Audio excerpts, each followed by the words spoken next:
Office Depot.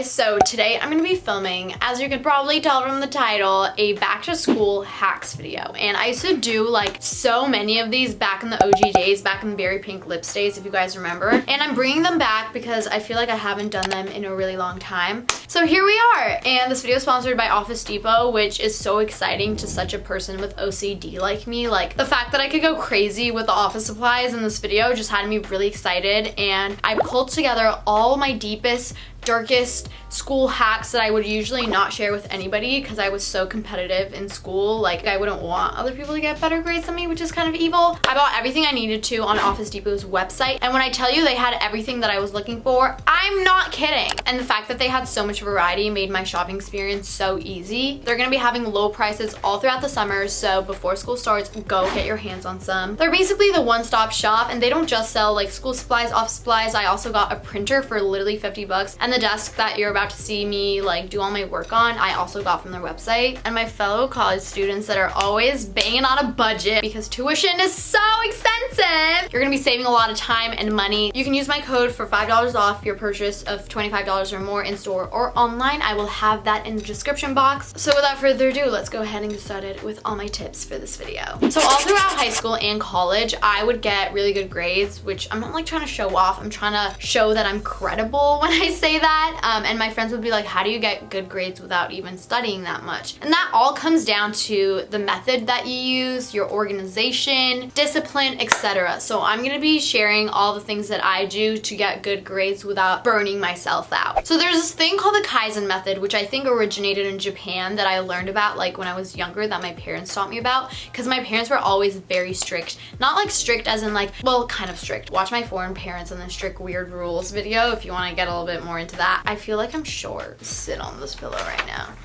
That's better. They don't really care about like what grades we got. Like if we got B's or C's, I don't think they would care, but they implemented like a very strict system of self-discipline into the way that we were brought up, that like we would feel bad if we didn't get good grades on our own. It wasn't because we didn't want to be grounded or we didn't want to disappoint them. It was just like we wanted to impress our own selves because we knew our own potential, which is how you guys all should be. So the Kaizen method focuses a lot on continuous improvement, something that does not happen overnight. Basically, you put your energy into creating some kind of long-term change using incremental efforts, so little by little, instead of making big efforts that are going to be super hard for you to follow through later on. And here are a few of the core principles of the Kaizen method. I feel like a psychology professor. People that follow the Kaizen method hate wasting time. So whatever you see that you do that doesn't result in a productive outcome, cut it out of your life. And productive can mean many things, like spending time with your friends and enjoying that. That's something productive.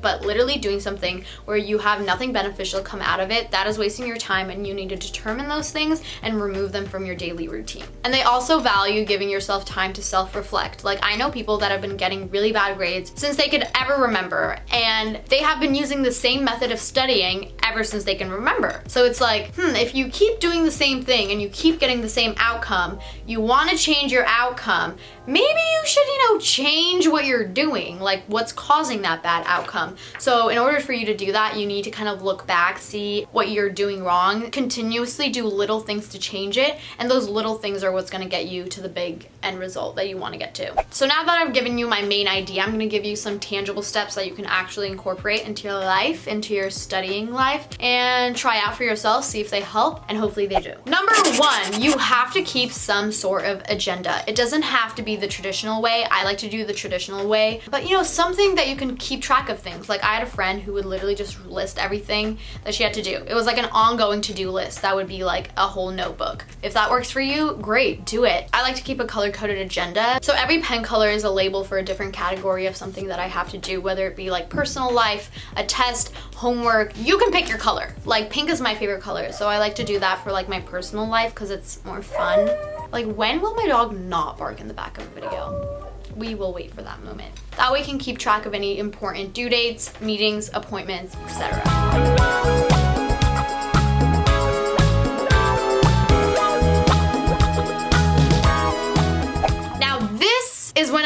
into the actual organization stuff. How I organize my backpack, my studying routine, the whole shebang. Are you ready? Take notes, guys. I use a daily binder. I literally only ever brought one binder with me to school ever. And you may ask, well, if you have 5 classes, how do you only do it with one binder? No. I'm gonna get to it. So my binder would have 5 dividers because usually I had 5 classes in high school and college, like more like 3, 4, whatever you're doing. Now, personally, I'm a fan of not having to carry a lot of binders just because I'm really small, so I don't like carrying a lot. You're gonna see that throughout this whole video. So I would have like a 2-inch binder where I would put a bunch of dividers in it. And what's important to me is getting dividers with pockets inside so that if the teacher gives you a worksheet that's due for homework, you can go ahead and put the worksheet inside the folder. And I'll go ahead and put that inside like my big binder, and then each divider will be equal to a class. However, if you're like, I can't do that, I can't have one binder for all my classes, that's way too hard for me to handle, then I recommend you go ahead and get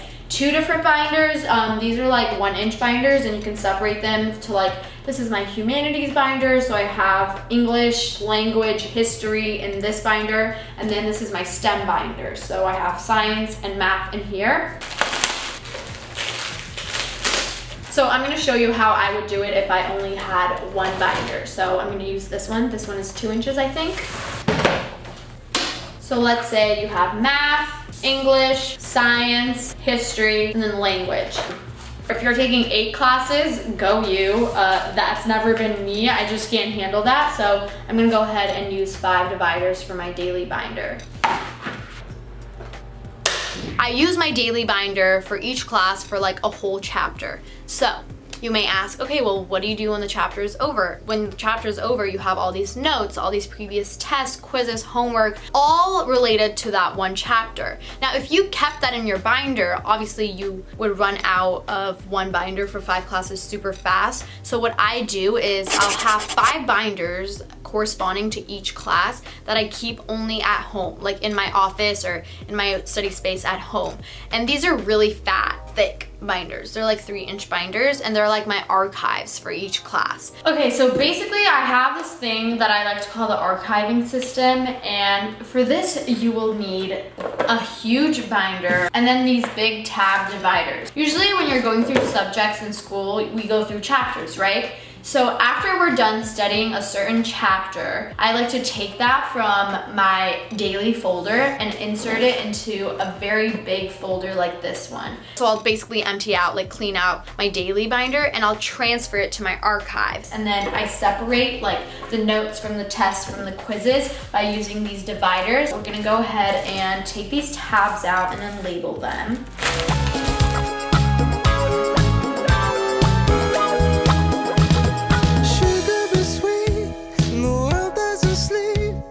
And then I'll have dividers within the archive binder that's like notes, tests, quizzes, and that's where I store all my previous quizzes, tests, handouts, homework, worksheets, whatever, and I like to put them in chronological order so that it goes from chapter 1 all the way up until when you have to take your final, so that when it is time to take your final, you have every single thing that you did in that class all stored in one fat binder. Do we get it? And it helped me a lot in high school because let's say you take Algebra 1 and then the next year you took Algebra 2 and there's a specific subject that you're struggling with. Since you have this archive from last year, you can always go back to it and utilize like your previous notes to serve as like a foundation for Algebra 2. And then also you can look at past quizzes that you took in the next year and use them as practice. A problem that I noticed I had, which is kind of like what the Kaizen Method tells you to do, is I realized that if I have 5 binders for each class and I always keep everything in there, but by like mid-year, even like at the end of the school year, you have so much stuff just like in your binder that you've been like shoving in there. It's so hard to organize everything and lay everything out in order when it is time to take your test. But if you know, it takes usually a month or like half a month, 2 weeks, whatever, to get through a chapter. If you have like a little period of time to organize, just like a chapter of work, you're gonna be a lot more efficient because you're doing it kind of like in increments instead of doing it all at once, and you're like breaking down the workload. This way my backpack is never stuffed with random pieces of paper and and staying clean discourages you from wanting to give up mid-school year because you don't know how to handle all of these papers. So that is how I organize my daily binder, routine, archive, whatever you want to call it. Another thing that I think is very important is creating a repeatable study habit that won't challenge you very much to begin with. Like I said, you can't do huge changes overnight because that is not how you stabilize a habit. Something I did in college was going over my notes that I took after each class, whether it be that night or the next day. And in college, I know everybody's like so excited about taking notes on their laptop, but it is actually not the most effective way of learning things. Writing them down with your hand, like physical paper and pencil, is a much better way of making sure all the information actually stays in your head. So I would write it down on paper, but then when I got home and I was like going over my notes, I would basically do like a few bullet points summarizing what we learned about in that class. Like this literally only takes 10 minutes, and I would do it on my laptop, so even faster because I'm typing. So I continued doing this throughout the quarter, and by the end of the quarter, all the bullet points, the review notes that I took on my laptop kind of end up looking like a study guide. And what I do with that, I could either print it out. So at the end of the quarter, when your study guide on your computer is finished, then you can go ahead and print it. This is an HP printer from Office Depot. It was literally $50, and it does everything that you could want a printer to do. So then you have your study guide in nice printed form in your hand, or you can keep it on your laptop, whatever you prefer. The best way I figured out I know how to learn is by writing. I basically transfer all the study guide bullet points onto actual piece of paper, and by rewriting it, it occurs it in the brain, and you go into your test feeling super confident. I would go into the study area in my dorm hall, and people would be going on like online flashcard making websites and making flashcards, spending hours doing that because you have to make a flashcard for like every term, and then studying the flashcards on their phone. If you can't hold something, like if something isn't tangible and not physical in your hand, honestly, it's also proven in like some psych study that it's harder for it to go in your brain and for you to learn it. And instead of spending hours typing it, if they had just written it down, that would have saved them so much more time not having to read it over and over again. Reading something 7 times is equivalent to writing the whole thing out once. So why would you waste your time reading something 7 times when you could just write it out once? You know? And like if you wrote it out twice, that would be like reading it 14 times. I think I read that somewhere, and that's when I started doing it. And then I was like, this is genius magic. Why doesn't everybody do this? Multiple times throughout the week, I'll find myself feeling super stressed out and anxious about things, and it won't even be like a certain thing. It'll just be the fact that I know I have a bunch of things that I have to do. Even if I'm on track with them, it's just like the only thing I can ever think about is like making like a list in my brain of everything I have to do. But if you actually transfer your things that you have to do onto a whiteboard, like writing down like to-do lists, a notepad, your agenda, obviously, it ultimately takes away most of the stress because you feel like you have everything together. You know what you have to do because it's right in front of you. Snap back to reality. Now we're in the BTS of filming this video, and I can confirm with you, I literally made a list of every single scene that I have to film for this video. I just filmed this scene for this video, and now I get to check that off this list. And I can confirm that this is super relieving. This is literally like checking off a list within a list. This is checklist inception. So basically I get relief squared. That's what I get. Sometimes when I have a lot of anxiety and I don't necessarily know what it is that is giving me anxiety, I also like to make a list of just random like things that could be giving me anxiety. Like I'm just guessing at this point. So I just write it down until I get to one thing, and then when you write that one thing down, your anxiety almost like gets to a really high, and then that's when you know like, oh, that is the main thing that's giving me anxiety. Don't be afraid to write anything. Something even as small as like, I need to take the trash out. Like I would have to-do lists where it would be like shower, just because when you visualize everything, it assures you that you're not forgetting anything. So at least you can take away the anxiety of like feeling like you're forgetting something. And checking things off is like the best feeling in the whole entire world. It's like finishing a workout or like eating a bar of chocolate. It's so relieving. I'm sure endorphins are involved somewhere in that process. So the last thing that I recommend you keep in your backpack is a little folder that looks like this. And I like to call this the random folder. So you know those kids in school that would like always forget their permission slips for field trips, or just those random pieces of paper that you'd get from your teachers that don't really have anything to do do with what you're learning. Just like miscellaneous handouts. That's why I like to have this. It doesn't even have to do anything with school. It could be like the number of a cute boy that sat next to you in your class and you're like, I don't want to lose this. Put it in the miscellaneous folder. Just so you're not like shoving paper in there. If you're running low on time, you can put it in here. It's super easy. You don't have to worry about like stuffing it in your binder, like organizing it. That's why I have this. They're like 50 cents from Office Depot.